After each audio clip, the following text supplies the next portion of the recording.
उत्तर प्रदेश सरकार ने मुख्यमंत्री योगी आदित्यनाथ की अध्यक्षता में हुई कैबिनेट बैठक में 10 महत्वपूर्ण प्रस्ताव पर मुहर लगाई। लोक भवन में हुई इस बैठक में रिटायर्ड अग्निवीरों को बड़ी सौगात दी गई। साथ ही विकास और शिक्षा के क्षेत्र में कई अहम फैसले लिए गए। सबसे पहले आपको बताते हैं योगी कैबिनेट में किन किन 10 प्रस्ताव को मंजूरी मिली है। उत्तर प्रदेश कैबिनेट में 10 प्रस्ताव जिस पर मुहर लगी है। सबसे पहले है पुलिस पीएससी भर्ती में अग्निवीरों को 20% आरक्षण। ओडीओपी नीति 2.0 को हरी झंडी योगी सरकार ने दिखाया है। इसके साथ ही अर्बन ग्रीन नीति को बड़ी स्वीकृति मिली। लेटर ऑफ कंफर्ट देने के प्रस्ताव को मंजूरी मिली। बेड एंड ब्रेकफास्ट नीति को मंजूरी मिली। अन्नपूर्णा भवनों के निर्माण का प्रस्ताव पास हुआ। हल्दीराम स्नैक्स को लेकर के प्रस्ताव पास हुआ है। शिक्षा विभाग के 3 प्रस्ताव को भी मंजूरी दी गई। अयोध्या में महर्षि महेश योगी विश्वविद्यालय बिजली आपूर्ति का लाभ प्रदान किए जाने के प्रस्ताव को भी मंजूरी दी गई। सबसे पहले बात अग्निवीरों की कर लेते हैं।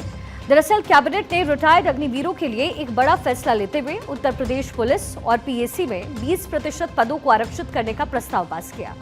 इसके तहत पूर्व अग्निवीरों को पुलिस आरक्षी, पीएससी आरक्षी, घुड़सवार और फायरमैन की सीधी भर्ती के में प्राथमिकता दी जाएगी। ये कहा गया है ये जो पूरा कदम है वो अग्निवीरों को रोजगार के अवसर भी प्रदान करने और उनके भविष्य को सुरक्षित करने की दिशा में योगी सरकार की प्रतिबद्धता को दर्शाता है। रिटायर्ड अग्निवीरों को सीएम योगी तोहफा देने जा रहे हैं। पुलिस और पीएससी में 20% पद आरक्षित करने का प्रस्ताव पास हुआ। पूर्व अग्निवीरों को पुलिस आरक्षी, पीएससी को प्राथमिकता मिलेगी। आरक्षी, घुड़सवार, फायरमैन की सीधी भर्ती से प्राथमिकता दी जाएगी। योगी सरकार का ये जो कदम है वो अग्निवीरों को रोजगार के अवसर भी प्रदान करेंगे। अग्निवीरों का भविष्य उसे सुरक्षित करने की दिशा में योगी सरकार प्रतिबद्ध नजर आई है। स्ट्रेंथन करने के उद्देश्य से अग्निवीर योजना पहले 17.5 से लेकर 21.5 साल की उसमें उम्र रखी गई थी 4 साल के लिए, और उसके बाद उनको इंसेंटिव देकर विदा किया जाता था।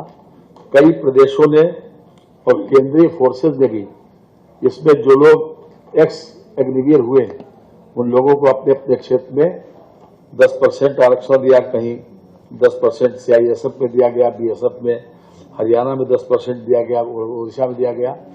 उत्तर प्रदेश ने आज मंत्रिपरिषद ने 20% हॉरिजेंटल आरक्षण देने का आज फैसला किया है। ये हॉरिजेंटल जिस श्रेणी का व्यक्ति होगा, अगर सामान्य का होगा तो सामान्य, एससी का होगा तो एससी, ओबीसी का तो होगा तो ओबीसी। अग्निवीर भारत सरकार की अग्निपथ योजना के तहत भारतीय सेना, थल सेना, नौसेना और वायुसेना में भर्ती किए जाने वाले सैनिक होंगे। अग्निवीर है क्या, ये योजना क्या है, जरा एक बार आपको ये भी बताते हैं। अग्निवीर योजना की शुरुआत दरअसल जून 2022 में हुई, जिसका उद्देश्य युवाओं को सशस्त्र बलों में सेवा करने का मौका था। सेना को अधिक युवा, तकनीकी रूप से कुशल और गतिशील बनाना। अग्निवीरों में भर्ती होने के लिए पात्रता 17.5 से 23 साल तक यानी 17.5 साल से 23 साल तक की है। अग्निवीरों को 4 साल की सेवा के लिए भर्ती किया जाता है, जिसमें 6 महीने की ट्रेनिंग और 3.5 साल की सक्रिय सेवा शामिल है। 4 साल की सेवा के बाद तकरीबन 25% अग्निवीरों को स्थायी नियुक्ति, योग्यता और प्रदर्शन के आधार पर नियमित सैनिक के रूप में नियुक्ति होती है और बाकी को सेवा समाप्ति पर 11 से 12 लाख रुपए सेवा निधि दी जाती है।